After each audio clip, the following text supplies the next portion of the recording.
This is Greg Kelly. Donate now to Toys for Tots, which works year-round. Go to toysfortots.org. Toys for Tots supports children in need throughout the year with programs like the Toys for Tots Literacy Program. Established in 2008, it has provided over 63 million books to disadvantaged children. The Toys for Tots Literacy Program is committed to providing disadvantaged children with direct access to books and educational resources that enhance their ability to read and communicate effectively. Go to toysfortots.org.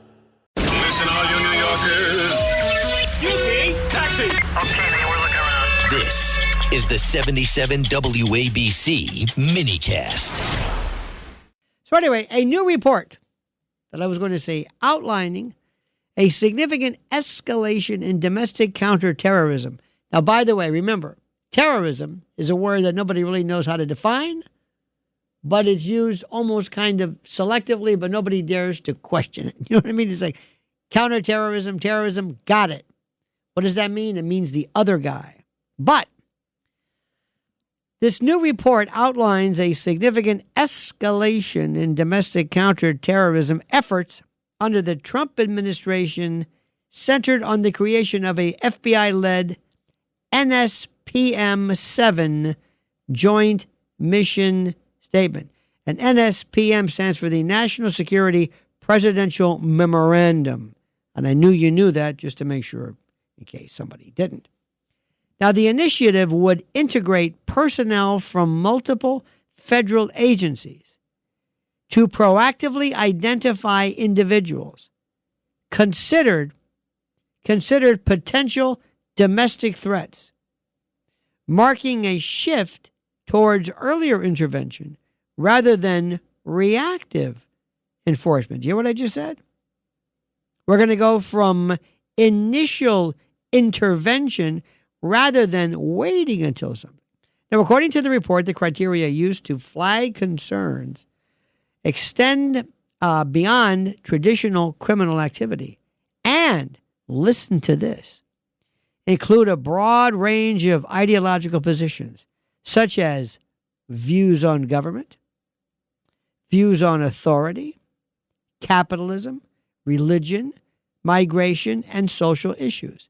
They take all of that and they put it into a, dare I say, a batch of metadata. The expansion follows heightened concern after the killing of Charlie Kirk, which officials cite as a turning point, interesting, no pun intended, from Turning Point USA, in prioritizing domestic threats. Well, you would never guess it by virtue of what the FBI has done regarding this. FBI leadership has also indicated a dramatic increase in investigations, with resources being redirected to monitor online spaces, including social media and private messaging platforms, where authorities believe radicalization and coordination can occur. This reflects a wider trend of focusing on digital environments as part of national security strategy. Critics argue the scope of these indicators is overly broad and risks blurring the line between constitutionally protected speech and genuine threats. Are you hearing what I'm saying? Many people warn that such measures could lead to increased surveillance of lawful political expression and create a chilling effect on public discourse. Supporters counter that, and they say that the evolving nature of threats requires more protective and proactive tools and coordination across agencies. As the program develops, my friends, it is likely to face legal scrutiny and intense debate over how to balance security with civil liberties, and this should scare the hell out of you. But you're not going to be afraid because you think that it must be okay because, well, our side is in power and what can they do, right? What's wrong with looking at what people read, what people say, on what social media platforms they are, right? Nothing wrong with this. This has been going on for the longest time. And there's this one thing. Have you ever heard of Cass Sunstein? This is the thing which is the most important. Cass Sunstein. Now, this is one thing you should know. You know who he is, right? Oh, I knew you know this. You're good. Cass Sunstein is the husband of Samantha Power. And Cass Sunstein in 2008 penned something that all conspiracists know. That's right, Yuri. The idea of cognitive infiltration. That is the gold standard. In 2008, we heard this. You see, my friends, I am a conspiracist. What that means is I look for, I don't anticipate, I don't go out of the way, but I look for people who act in a kind of a furtive way with two or more people, who act in confederation, who do things that are, for the most part, not good. And this is from all over the world because people very rarely act alone. You very rarely see, especially in government, people acting alone when they do terrible things. So what happened was Cass Sunstein, the intellectual, oh my God, he is this most brilliant, he's brilliant, Harvard, University of Chicago, brilliant. And he wrote this paper, he and his co-author, whose name escapes me, but they said that the police or the authorities should monitor social media chats, social media engagement, interfere, involve themselves in the actual goings-on, and counter things like people who question the legitimacy of all things, climate change. Think about that. Or those individuals who advance their own conspiracy theories, who are historical revisionists and the like. And he said this.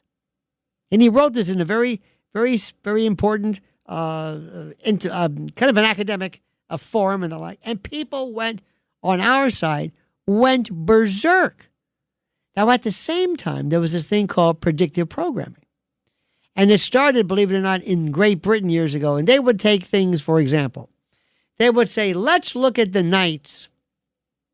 And it starts off very, very innocuously.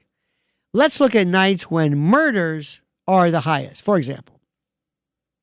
And they fed into, this is before they had the computer superpower, they fed into this metadata, the idea of temperature, humidity, time of the year, time of the day, part of the city, part of the area, what demographic, black, white, poor, threw everything in. And from that, they culled, and extracted trends to find out when are people more likely to do this again. Sounds good, doesn't it? Nothing wrong with that. You're not bothering anybody. You're just looking to see, like, tonight, boys, we looked at this, and all of the factors that normally accompany a high shootout rate are all in effect today. So we want you to be aware of this. You got it? Okay. But then they went a step further. In Minority Report, the movie said it perfectly.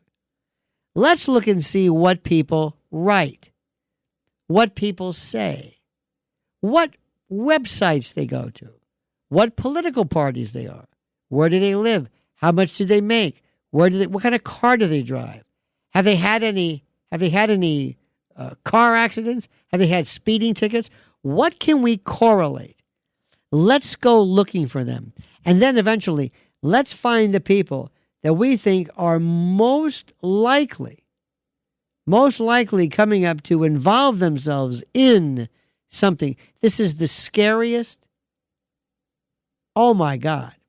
The potential for abuse of this is out of this world. Absolutely, positively out of this world. And people don't really understand what that means. And the problem with this is it's frightening. And the reason why it's frightening is that we have always said, please leave us alone. Don't do anything. Now, Governor DeSantis has something which is kind of, sort of along the same lines. Now, let me explain something to you. I know sometimes people like him, and you might like him, and you might think he is terrific. But he does some things which, if done by the wrong people, could be a bit of a problem. Florida Governor Ron DeSantis signed into law a measure that gave him and other state officials the power to designate groups as, quote, terrorist organizations and expels students who support them, with rights groups saying the law will chill free speech. What is a terrorist organization? What is not a terrorist organization? And how do you think this could be abused, if at all possible?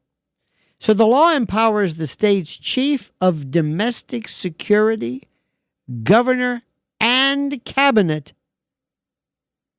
to designate any organization they determine engages in extremist acts as a terrorist organization.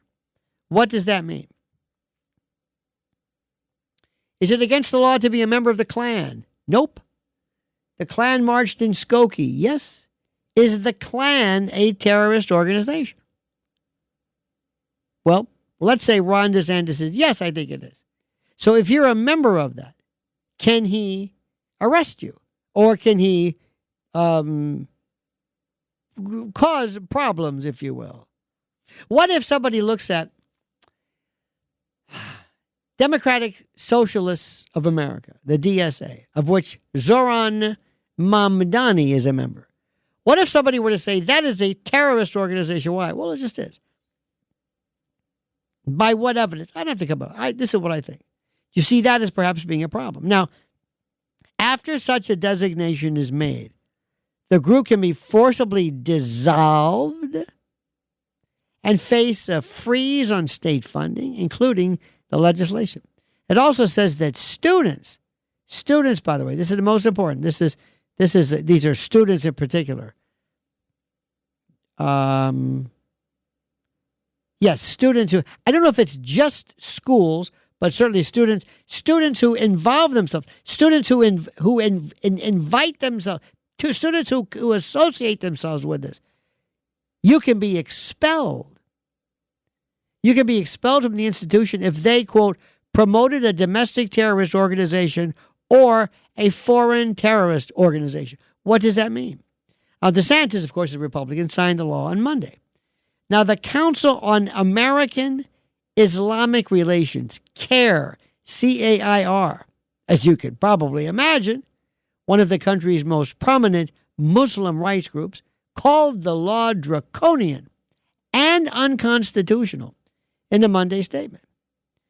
Late last year, DeSantis signed an executive order designating CAIR as a foreign terrorist organization. CAIR sued over the designation, and a judge eventually blocked the order. Now, free speech group PEN America says the measure signed by DeSantis, quote, could chill free speech by placing unprecedented pressure on individuals to avoid speaking, organizing, or engaging with certain viewpoints. In November, Texas also designated CAIR as a terrorist organization, alleging the rights group had ties to extremists. CAIR sued over that designation as well and dismissed the claims. Daryl Lee, a legal scholar at the University of Chicago, and Shirin Sinar, a professor of law at Stanford, said in a joint piece on Friday that efforts by Texas and Florida toward such designations could lay the groundwork for even more sweeping forms of authoritarianism. My question to you is this. Make the argument to me. This is just like a law school, just like moot court. Make the argument to me that this is dangerous, that this is unconstitutional. Make the argument for me. Is it possible?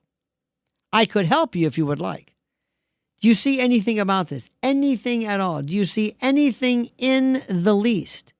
Anything that makes people think, okay. Here is the problem that we have. And I want you to listen very carefully. You know and I know that we have to do everything we can to keep our country free from and void of and from terrorism. Absolutely. Anybody got a problem with that? I don't. Let's get rid of terrorism. Absolutely. Absolutely. Define it. What if you have an organization that is designated as terrorist, but they say, but we're not?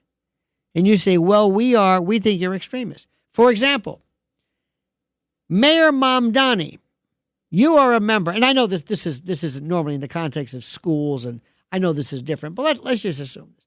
Mayor Mamdani, you fancy yourself as a democratic socialist? Yes.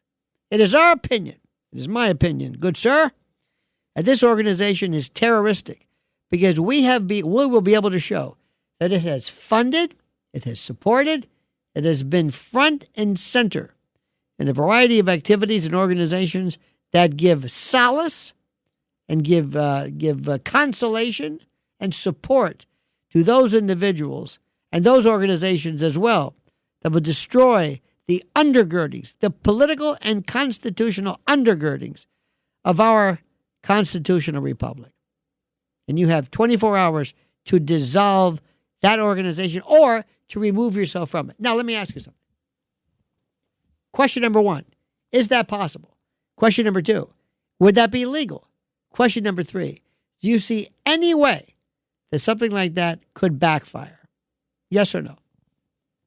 I know this is difficult. Because what scares me more is I'm thinking, who can take that law and absolutely go nuts with it? Let's assume somebody were to take that law and say, okay, we're going to come after you. We think that CPAC, TPUSA, we think Charlie Kirk's organization sponsors terrorism and intolerance and hate. And you say, what? Yes. You have 24 hours to disband that organization and to disabuse yourself from any You see where this is going with this? You see where this is going? Could it go? This is one of the scariest things, my friend. This is Roger Stone for American Sovereign Bullion. Since 2020, the U.S. dollar has lost over 20% of its purchasing power. Meanwhile, gold continues to rise. Call 844-272-2428 or go to asbgold.com now to get your free gold and silver guide and learn how to protect your wealth with physical gold and silver delivered to your door or held in a gold IRA today. So go to asbgold.com now. Don't wait for the markets to drop. That's asbgold.com.